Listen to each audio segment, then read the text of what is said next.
আজকে বেশ কয়েকদিন পর আমি সান্তাহারে এসেছি।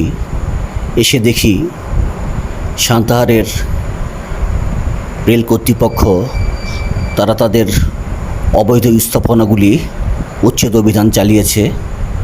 এই উচ্ছেদ অভিযানের পর সান্তাহারের দৃশ্যপট অনেকটাই চেঞ্জ হয়ে গেছে। আগে যেখানে ঝুপড়ির মতো চারিদিকে থাকতো, সেখানে এখন গাছ লাগানো হয়েছে।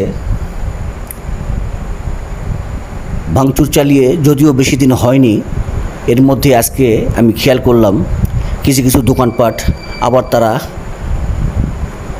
ফিরে আসতে প্রিপারেশান নিয়েছে। আসলে বলে লাভ নাই, জাতি হিসেবে আমরা বাঙালি, এটা হতেই পারে। সবাই ভালো থাকবেন। আল্লাহ হাফেজ।